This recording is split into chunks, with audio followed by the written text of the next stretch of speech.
I am Hayden Panettiere, and we are here at the studio recording Until Dawn. My name is Rami Malek, and I play Josh. My name is Megan Martin. My name is Brett Dalton. My name is Antonella Lentini, and I played Hannah and Beth. My name is Jordan Fisher, and I play the character Matthew, Matt for short. I'm Nicole Bloom, and I play Emily in the game. My name is Noah Fleiss. I am Galadriel Steinman, and I play Ashley. So Until Dawn is the story of 8 teenagers who revisit this cabin in the woods about a year later after a really traumatic experience where I've lost 2 of my sisters, so coming to kind of get some closure in that respect. One of the things that Larry does really well is make these multi-layered characters, and I think for just the story in general, it follows the quintessential horror film plot lines, but the characters are so unique in themselves, and I think that's very cool. Oh, I hope this was the right thing to do. What? You know, getting everyone together on the anniversary. I mean, Josh seemed really pumped about us all doing something, didn't he? Yeah, no, he definitely did. I haven't seen him so excited about something in forever. Good, good. Sam and I have a few things in common, such as being huge lovers of animals, and she's a huge animal lover. She's vegan. She is a pacifist. I'm not quite sure if I'm gonna go as far as saying that I'm a pacifist, but she's spunky and cool. I know that she, I think, is made fun of a little bit by the rest of them who think that her morals and her beliefs in that area are a little ridiculous and they don't agree with them, but she doesn't care. It doesn't stop her from being herself, and that's something that I hope I have in common with her. You know, he definitely can be depressed at some times and a bit of a loner, but he takes some solace in one of his sister's friends, Sam, played by Hayden Panettiere, and invites everybody back to the same house the next year to kind of find some closure. Jessica she has a whole lot of personality. She is definitely the sort of mean girl character that, you know, at school she knows she's pretty, she knows that boys like her, and she's going to use it to her advantage.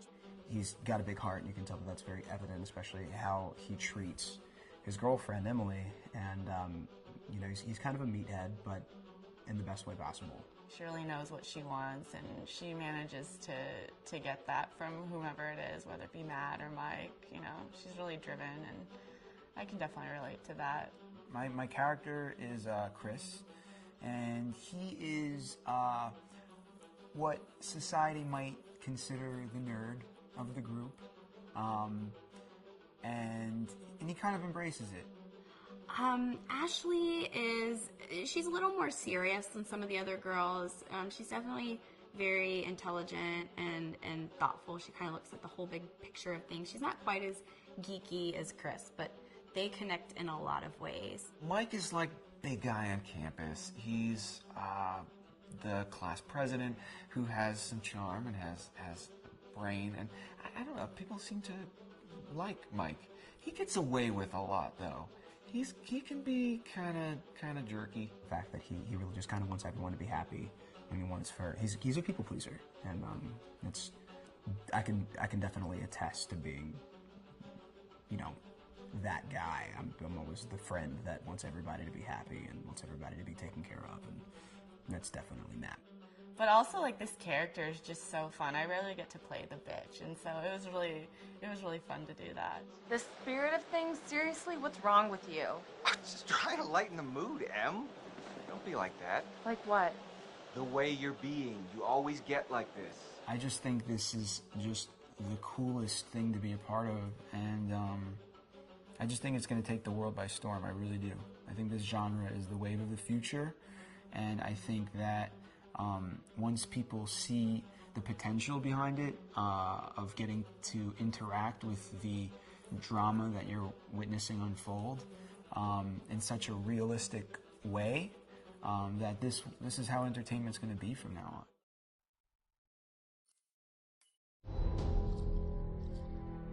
Hi, this is Lee Robinson, production designer on Until Dawn.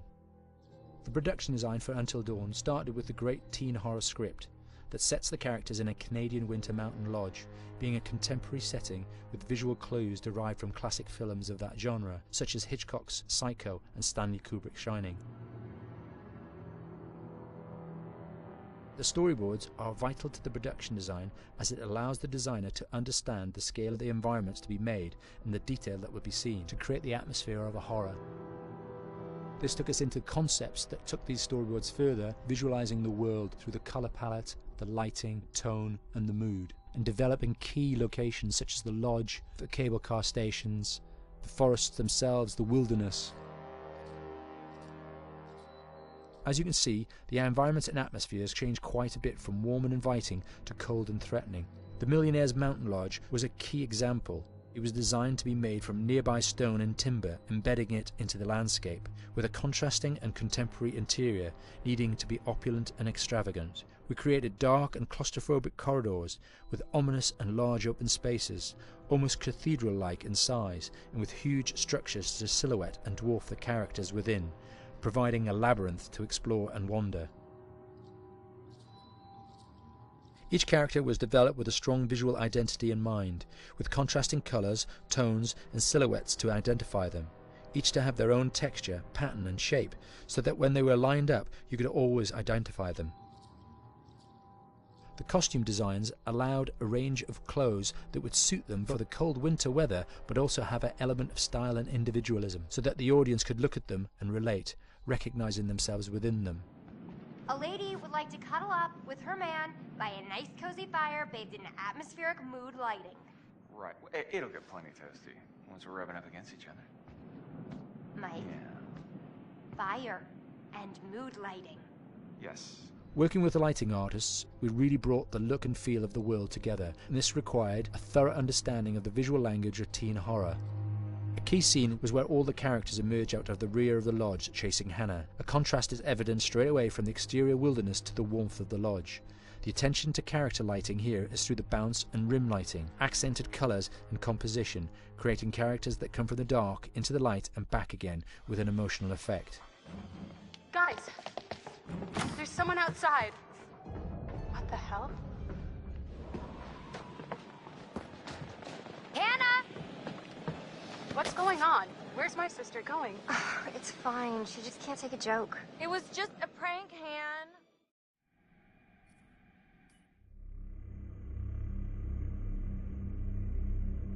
Until Dawn is a game that's full of horror, and one of the things we decided to do early on was to take a scientific approach to how scary it was. So we did experiments on people and we measured their responses to the game. We've created a test area. It's as close to a home setup as we can get it. We've recruited ordinary people to play the game and we've left them to play it on their own. You're turning the light on.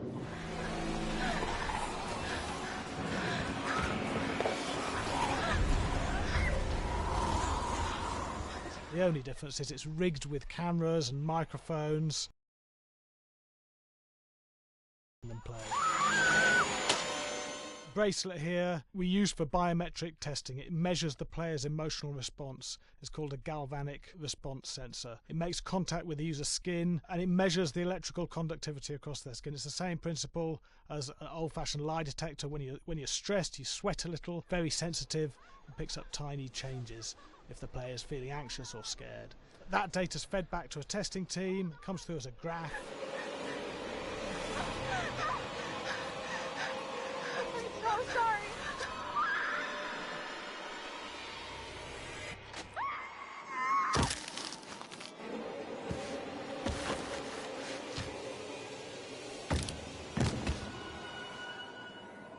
There's no point testing one or two people, you have to test a lot of people. Okay, what's your step? When we have a scare that's consistently has a measurable emotional response, then we knew it was good. If it didn't have that, it goes back to the team for improvement. The data doesn't tell us what's wrong with the scare, it only tells us if it's working or not. Wait, okay, so you hear that too, right? Josh. Here we have a chapter relatively early in the game. Weirdly regular. Nothing regular about it. We have to create tension and anxiety in the player so they are ready to receive the scare.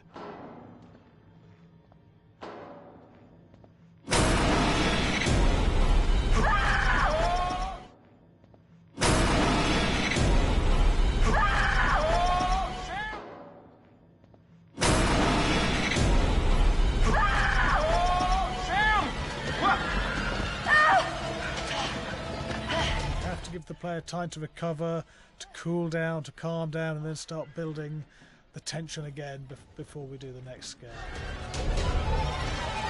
Hey. What? Hey. What the hell? Ooh, you just got mugged.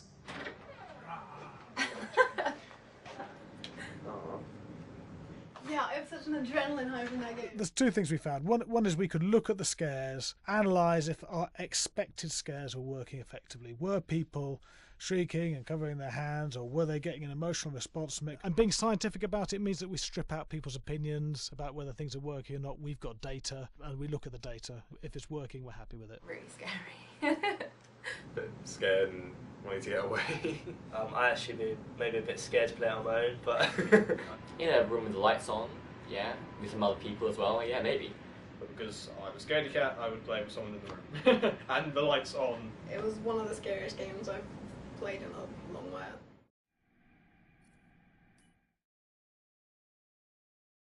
Hi, Larry. Hey, Graham.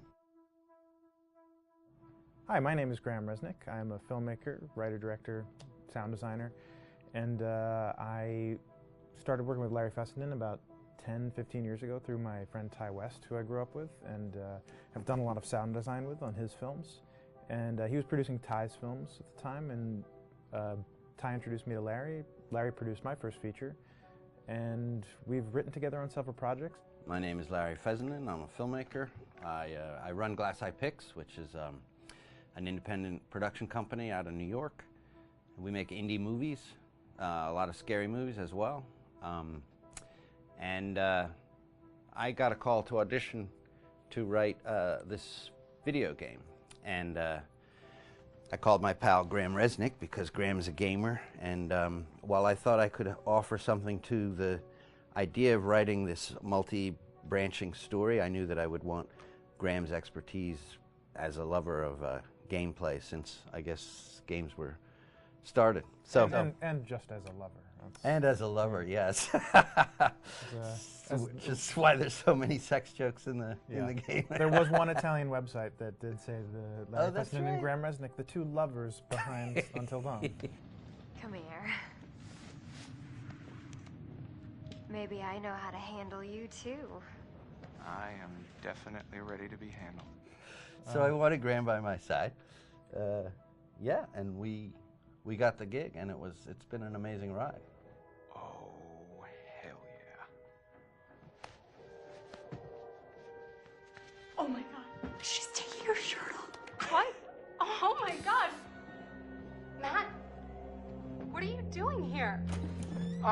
Hannah. I'm sorry, Hannah. This all got out of hand, but...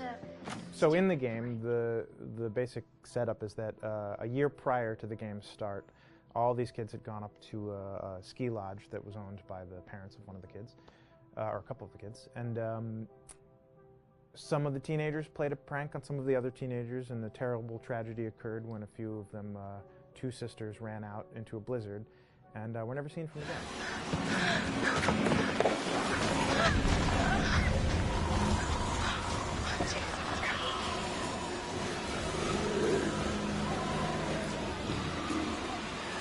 So now, a year later, this is kind of torn apart, this group of friends. They've gone through some trials and tribulations in the past year. The brother of the two girls has had a lot of psychological issues, and to kind of help him cope and help them all get over it, they all returned to the lodge a year later, back up on the mountain.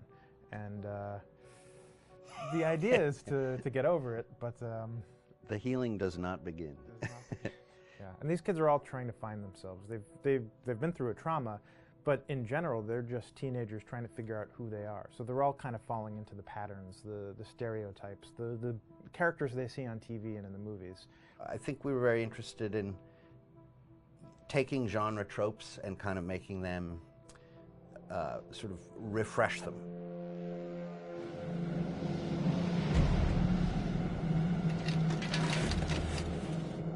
Hey, did you see that?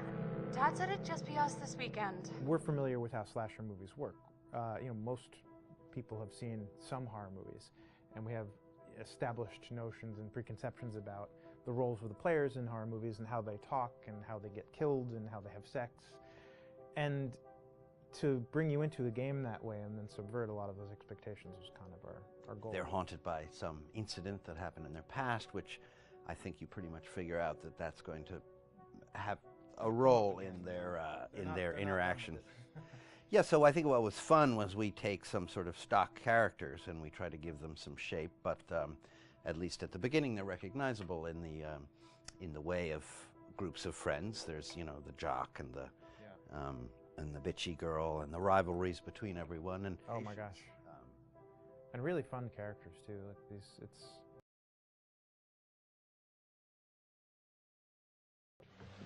What do you think? Jesus! You know, it was fun. I think we were looking to get that kind of banter that you see both in movies, but also that you absolutely have with friends, and sort of those inside jokes.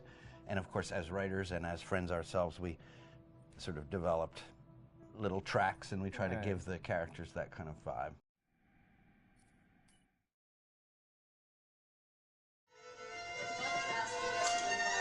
Yeah, fast and violent.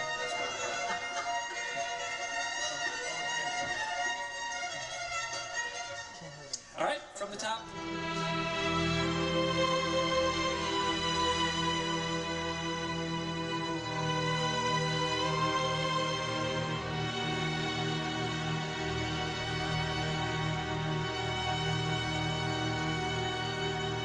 My name is Jason Graves, and I'm the composer for Until Dawn.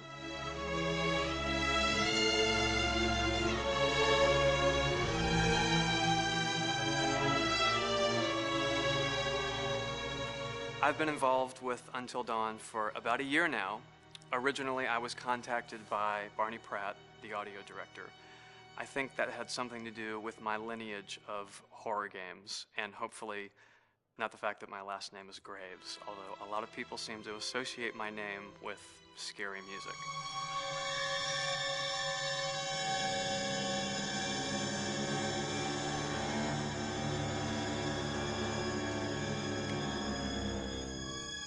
One of the things that was really exciting about working with Barney and the team at Supermassive is they really wanted something unique for the music. They wanted the music to stand out and be a character on its own in the game.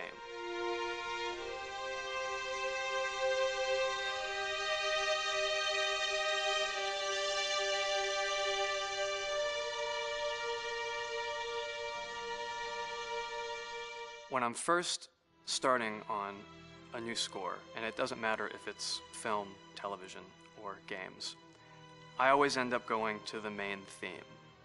Sometimes the developer or producer isn't even necessarily interested in the main theme at the beginning. I just want to do it for myself, because for me, the main theme is the identity of the game. It establishes the mood, the atmosphere, and the character of the music, and how it's going to be playing in the background. And that's what we did with Until Dawn. That was actually my demo pitch to Supermassive Games. I put a main theme together, recorded all the instruments at my studio, and sent it to them. And they liked it. We actually ended up recording that exact theme, all the instruments and everything, live here at Ocean Way, probably 9 months ago. And that's what we've been using in all the demos for the game, and that's the final version of the theme that is the main theme that you'll hear on the menus and in some key pieces of gameplay.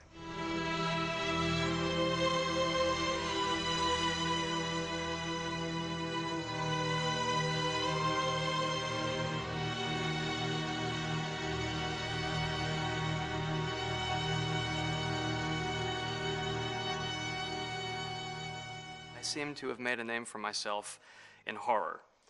And there's something about scary music, I think it's maybe the lack of rules. The biggest rule in scary music is there are no rules, so you can do anything you want, and actually, if you end up doing things that don't feel like they would work out together, they kind of clash, and it ends up being even more effective for scary music. So that's what really drew me to Until Dawn, was the textures, plus writing thematic material that is interwoven with the scary textures. I haven't really done anything like that before. Usually it was just all tension all the time, and that's fun and it's great. But I'm actually at heart a very melodic composer. That's the kind of music I love listening to, and that's the kind of music I love writing. That's the kind of music I got to work on in Until Dawn. Very nice. Same thing.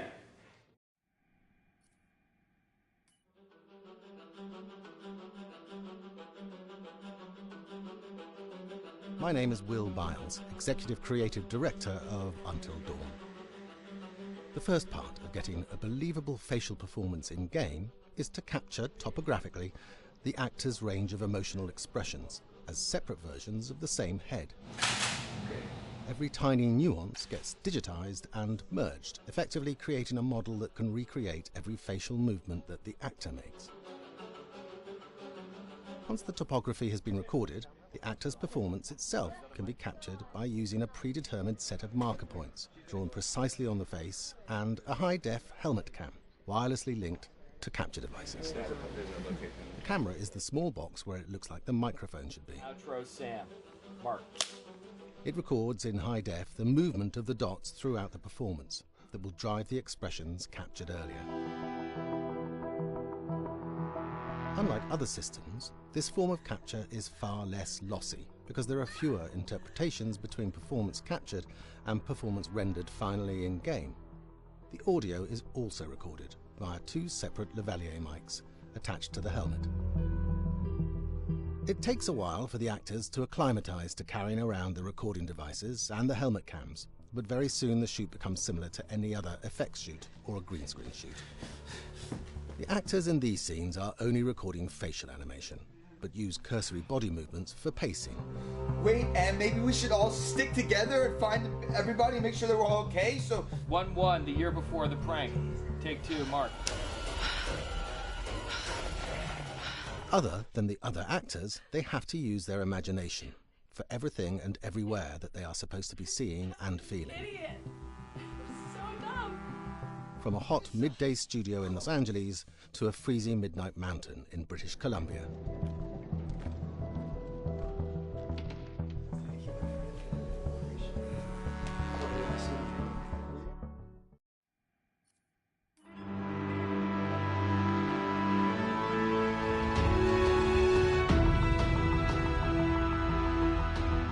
Because Until Dawn has a dynamic, ever-changing story, the facial performances and the body performances are recorded separately, with different systems.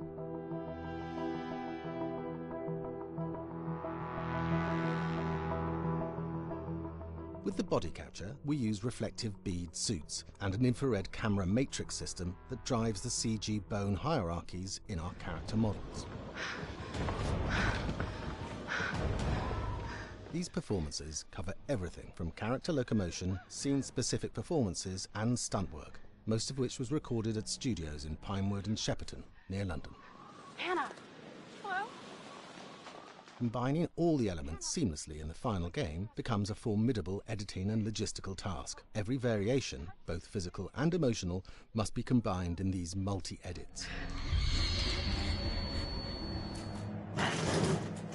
Scaffolding props have to stand in for the sets, because the hundreds of infrared cameras have to be able to see all of the reflective beads on the actor.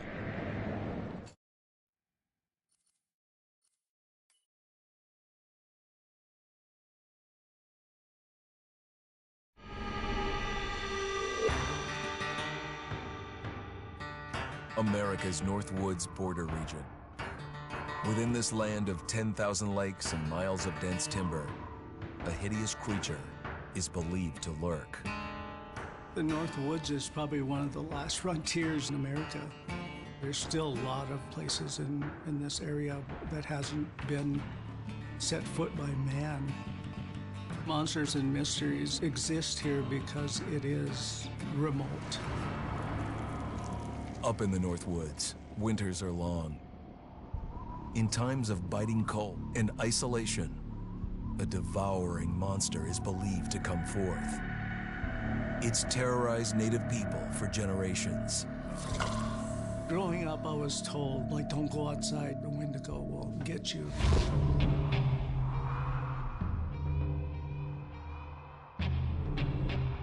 Among the traditions of the northern Algonquin tribes is the Wendigo, a monster monster that can seize hold of a person to carry out its hunger for human flesh. Many Native Americans fear even talking about this Wendigo, and even the mention of the name will let the Wendigo find out where you are, and it will open you up to be possessed by this Wendigo. The most famous case of a Wendigo possession took place in 1879 in the deep woods outside of Edmonton, Alberta. Swift Runner, a Cree Indian, was a trapper and a guide. He had left town the previous autumn with his wife, 6 children, and his mother. But when Swift Runner returned in spring, he was alone. Swift Runner came into a nearby village telling this heartbreaking tale. I had to watch them starve to death. Of his family being killed by starvation, and that he was the only survivor. My whole family gone. It wasn't hard to understand a family falling victim to a brutal winter. To even not. Yet something was suspicious about Swift Runner.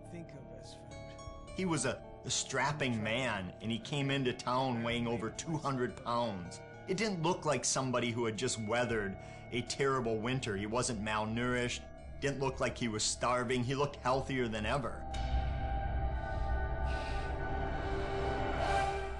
After a few nights, it became clear that something was wrong. He started having night terrors, screaming in his sleep. I am the Wendigo! Villagers alerted the police. Swift Runner actually guided them back to his winter cabin. When they got there, that's when they saw the true horror.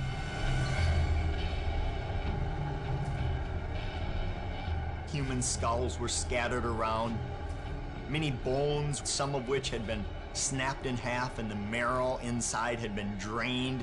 They had never seen anything like it. Swift Runner had killed his entire family, shooting them, hitting them with an axe, strangling, and then eating most of their bodies.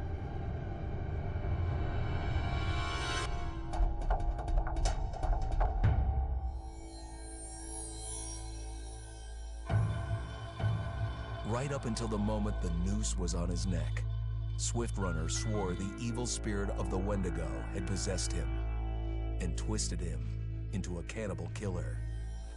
When he was on the gallows, Swift Runner himself said, "I am no longer a man."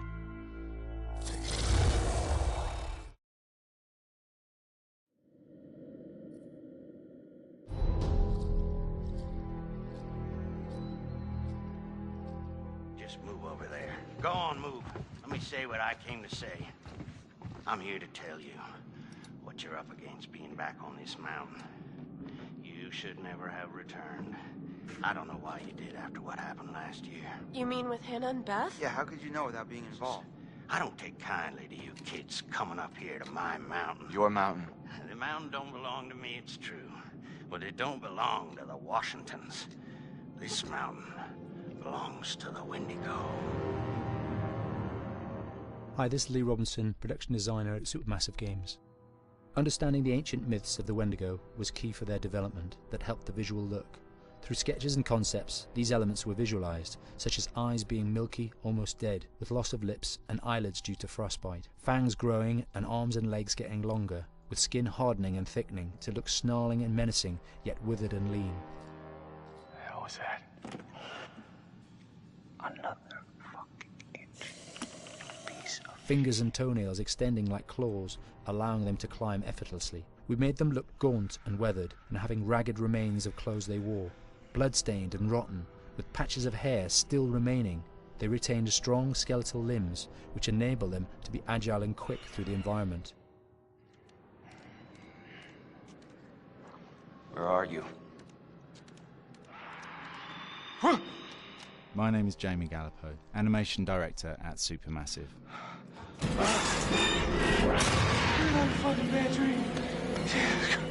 The overall direction on the creature was to be very strong, to be extremely fast. We wanted a spider-like movement to the creature. 1 minute scampering to leaping and then crawling, almost instantaneous. And finally, we wanted the creature to have this real, uncontrollable thirst for flesh.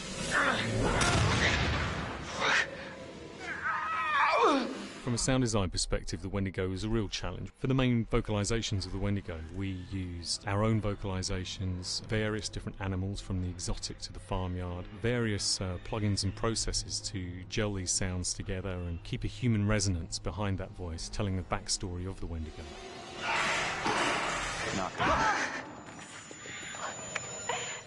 During the chase sequences, the anger of the Wendigo is felt by encircling breaths, screams and screeches that essentially chase you as you're being chased by the Wendigo.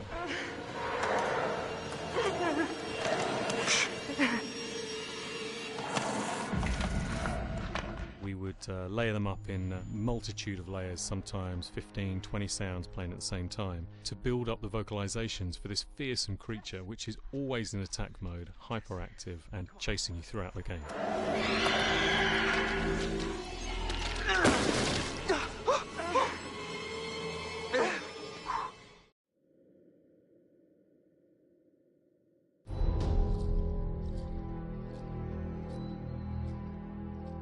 Just move over there. Go on, move.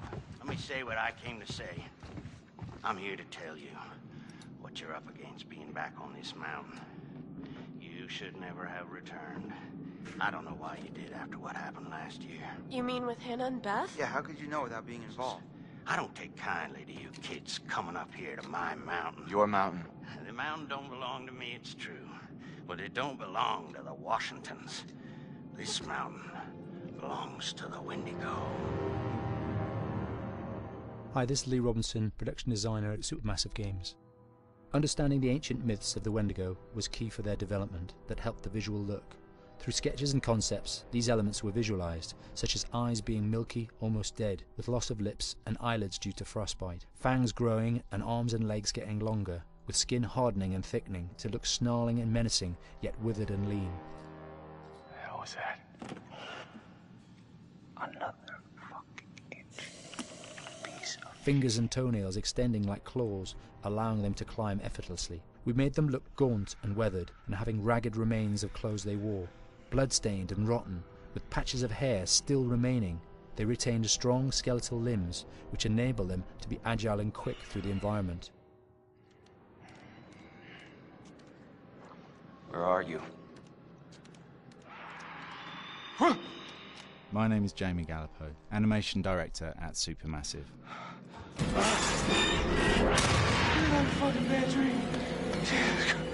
The overall direction on the creature was to be very strong, to be extremely fast. We wanted a spider-like movement to the creature. 1 minute scampering to leaping and then crawling, almost instantaneous. And finally, we wanted the creature to have this real, uncontrollable thirst for flesh.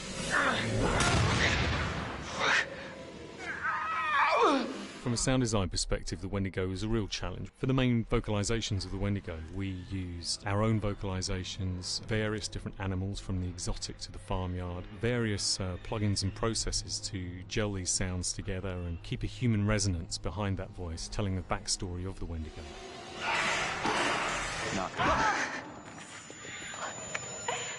During the chase sequences, the anger of the Wendigo is felt by encircling breaths, screams and screeches that essentially chase you as you're being chased by the Wendigo.